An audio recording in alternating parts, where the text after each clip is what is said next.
انبیاء کا بیٹا ہے. میں نے کہا جی وہ بندہ کہیں گے ہاں حضرت آدم کی اولاد جو ہے. اچھا وہ ہر ایک کو نبی کا، تمہیں کہیں گے نبی کی بیٹی، تو ہماری برکت ہوگی، لو جی یہ نبی کی جی ہمارے ڈیرے پہ آ گئے. تو میں نے کہا جی یہ آپ کیا فرما رہے ہیں، عزت بندے کی ایسی. یہ نہیں کہ آپ چھوٹا کلرک ہیں، آپ کی پی آئی اے میں کم لیتے ہیں اور میری گریڈ زیادہ ہے، نہیں ایسی بات. وہ تو اب نبی کے ہے آپ سب اولاد، تو اس کا احترام واجب ہے. خیر ہمارے لیے یہ بات سیکھنی بہت مشکل تھی. تو جب انہوں نے یہ کام ڈیوٹی لگائی اور ہم بہت روئے پیٹے کہ رسالہ چلنے سے رہ گیا، تو اب پھر میرے اوپر ایک کیفیت وارد ہوئی. امریکہ سے کوئی صاحب آئے، انہوں نے مجھے ٹیلی فون کیا کہ اشفاق صاحب میں پتہ نہیں کتنے ملین ڈالر 21 برس امریکہ میں رہنے کے بعد کما کر لایا ہوں، اور انہوں نے اسلام آباد میں کچھ کام شروع کیا اسلام کی یکجہتی اور ملک کو خدمت کرنے کے لیے، تو آپ آئیں. میں نے کہا نہیں آپ جو بھی کریں گے ٹھیک ہوگا، میں آپ کی خدمت میں حاضر ہو کے کیا کروں گا، میں آپ کو کوئی اچھا سجھاؤ نہیں دے سکتا. کہنے لگے نہیں آپ ضرور آئیں.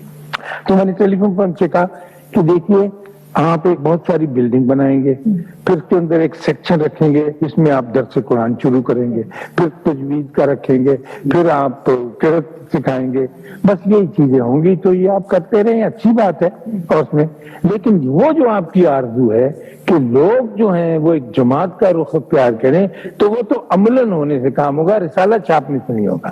اب بھی جو دینی جماعتیں ہیں وہ بار بار یہی کہتی ہیں، آپ نے دیکھا ہوگا بے شمار رسالے آپ کے پاس بھی آتے ہوں گے، کتابیں آتی ہیں کہ شاید اسے بڑی اچھی بات، وہ کشتی ضرور ہے، وہ ساحل تک ضرور لے جاتی ہے عمل کے، لیکن ساحل پہ اس وقت اترنا پڑے.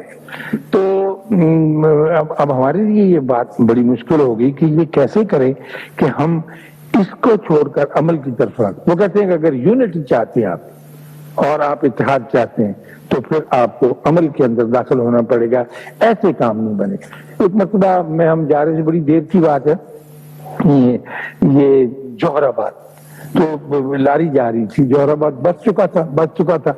تو میرے ساتھ لاری میں ایک اور اچھے مزدور آدمی کو، پرانی وضع کے ریٹائرڈ تھے، تو گرمی بہت تھی، انہوں نے پگڑی رکھی ہوئی تھی اپنی گود میں، ہوا آ رہی تھی چلے. تو ایک خاص علاقہ آیا تو انہوں نے پگڑی اٹھا کر سر پہ رکھ لی اور ادب سے بیٹھ گئے. تو میں متجسس آدمی کیوریس، میں نے کہا جی یہاں کسی بزرگ کا مزار ہے؟ کہنے لگے نہیں. میں نے کہا جی کوئی درگاہ ہے کہ کوئی یہاں؟ کہنے لگے نہیں. میں نے کہا معاف کیجیے گا، میں نے یہ دیکھا ہے کہ آپ نے گود سے اٹھا کر پگڑی جو ہے سر پہ رکھ لی ہے، تو بعد ہو کے بیٹھ گئے، تو اس کی کوئی وجہ ہوگی؟ کیونکہ بات یہ ہے کہ میں اس علاقے کا واقف ہوں، یہاں ڈیزرٹ تھا اور ریت تھی اور کچھ بھی نہیں تھا. تو جب یہ زمینیں حکومت نے سوچا کہ اس میں مزرعہ کو کھیتی اگائی جائے، مہربانی، تو لوگ آتے نہیں تھے. تو ایک آدمی آیا، اس نے آ کر جھونپڑا بنایا اور جھونپڑا بنا کر یہاں پانی کی تلاش میں اپنی وہ ٹیوب ویل وغیرہ سنک کرنے کی کوشش کی. یہاں اس نے ایک جگہ لے کے مربع زمین، وہ پہلا آدمی تھا جس نے یہاں سبزہ اگایا، جس نے عملی صورت میں اس زمین کو ہریالی بخشی. تو میں جب بھی یہاں سے پتہ نہیں وہ آدمی کہاں ہے، تو میں اس کے احترام میں یہ پگڑی اٹھا کے رکھ لی. دیکھیے یہ ایسی چیزیں ہیں جو ہماری زندگی کو پر عجیب طرح سے اثر انداز ہے. اور اگر آپ اپنی بالکل آنکھیں کھلی رکھیں، ماشاءاللہ آپ کھلی رکھتے ہیں ارکان بھی، تو آپ کو ارد گرد اتنی کہانیاں ملیں گی جس کے اوپر آپ نے اس سے پہلے توجہ نہیں دی ہوگی. ہمارے وہ استاد تھے پروفیسر صوفی غلام تبسم صاحب، تو ہم سیانے تھے، میں 5th میں پڑھتا تھا. تو ان کی ایک عادت تھی کہ جب کسی کی شادی ہوتی تھی نا، لڑکی گھر والوں کی، تو ان کے گھر جا کے بارات کا کھانا کھلانے کا بندوبست ان کے سر پہ ہوتا تھا. تو صوفی صاحب ہم کو، اور ایم اے کی کلاس کے تو ہم 6 بندے تھے ہم، کہ چلو بھائی فلاں گھر کو کھانا برتانا ہے، دینا ہے، تو بارات آ گئی ہے.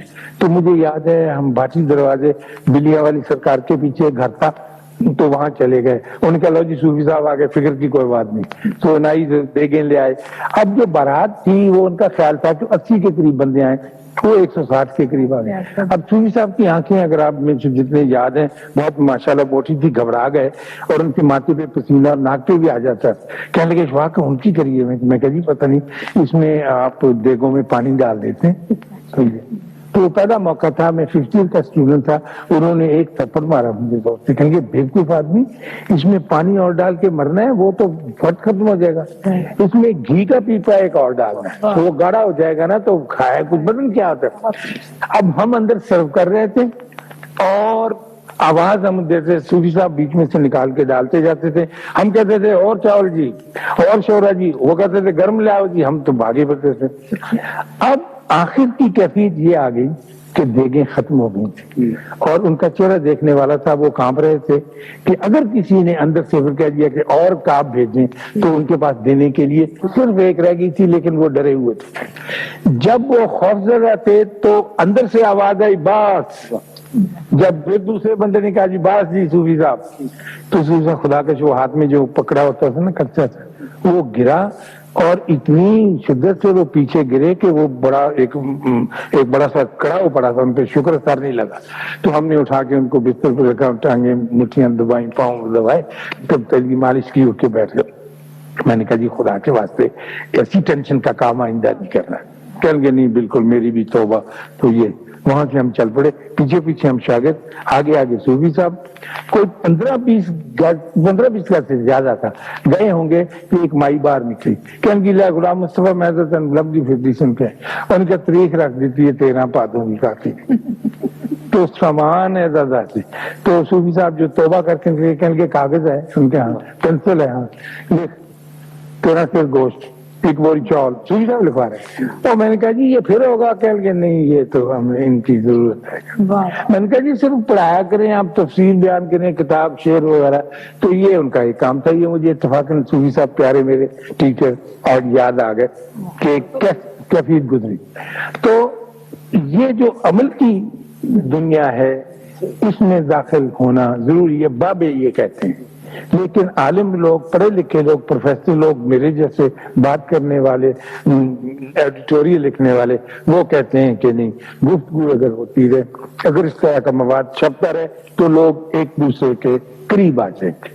جب میں بہت تنگ آ جاتا تھا، کبھی لاڈ میں ہوتا تھا، تو میں پوچھتا تھا ان سے کہ بابا جی یہ بتائیں کہ دین کیا ہوتا ہے، اسلام کیا ہوتا ہے، مومن کیا ہوتا ہے۔ تو میں نے پوچھا ان سے، میں نے کہا جی بابا جی یہ بتائیں کہ مسلمان کون ہوتا ہے؟ کہنے لگے مسلمان وہ ہوتا ہے جس کا دل صاف ہو اور ہاتھ گندے ہو۔ میں نے کہا جی، میں نے کہا جی پھر کہیے۔ انہوں نے کہا نوٹ، مسلمان وہ ہوتا ہے جس کا دل صاف ہو اور ہاتھ گندے ہیں۔ میں نے کہا حضور یہ بات میری سمجھ میں آئی۔ کہنے لگا جو بھائیوں کے کام کرتا رہے گا اس کے ہاتھ تو گندے ہوں گے، جو آرام سے بیٹھا ہوگا دستانے پہن کے اس کا تو کچھ نہیں خراب ہونا ہے۔ تو مسلمان وہ ہوتا ہے جو اس کے گارا لگانا ہے، اس کی اینٹ اٹھا کے دینی ہے، اس کے لیے لکڑیاں لانی ہے، اس کو روتا ہے، اس کے آنسو پہنچنے، وہ ہوتا ہے اس کا۔ تو ہمیں تو ایسی ڈیفینیشن کسی کتاب میں نہیں ملتی ہے، یہ ان کے پاس بیٹھنے سے اور ان کی خدمت میں حاضر ہونے سے، آپ نے جو پوچھا تھا، یہ ایسی چیزیں ملتی۔ تو اب عمل میں داخل ہونے کے لیے کیا کچھ کیا جائے، کیسے کیا جائے، یہ بڑا مشکل کام ہے، کیونکہ گفتگو بڑی آسان ہے۔ ہمارے ایک دوست ہے آسن صاحب، ٹیلی کمیونیکیشن کے چیف انجینئر ہیں، وہ کہتے ہیں کہ جتنی بھی فورن کالز ہوتی ہیں وہ ان کے قریب سے گزرتی ہیں تو اکثر کہنے لگے کہ اکثر یہ ہوتا ہے اچھا اور سناؤ کی حال ہے، اور سناؤ کی حال، یہی کہتا رہتا ہے آدمی، یا زیادہ زیادہ موسم کا حال پوچھتا ہے۔ تو کہنے لگے اگر ان ٹرنک کالز میں سے، لانگ ڈسٹینس کالز میں سے اور سناؤ کی حال ہے تو جمع کیا جائے، وہ کہتے ہیں جمع کیا جائے اور جتنا ٹائم وہ بنتا ہے اس ٹائم کے اندر 3.5 میل لمبی نہر کھودی جا سکتی، وہ عمل میں ٹرانسلیٹ کر رہے ہیں نا اس کو۔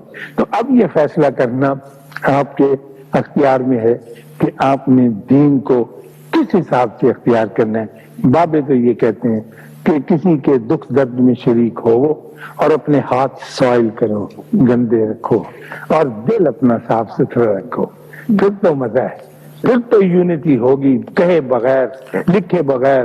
یہ مسلمانوں کو کیا ہو گیا کہ آپس میں ملتے نہیں ہیں، یہ کیا ہو گیا، لکھنے کے لیے، یہ کرنے سے ہوتا ہے۔ اور ان کے قریب جانے سے ہوتا ہے، ان کے دکھ درد کی کہانی سننے سے ہوتا ہے۔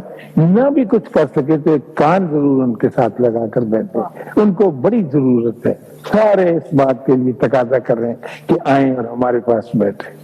اللہ تعالیٰ آپ سب کو آسانیاں عطا فرمائے اور آسانیاں تقسیم کرنے کا شرف عطا فرمائے۔ اللہ حافظ۔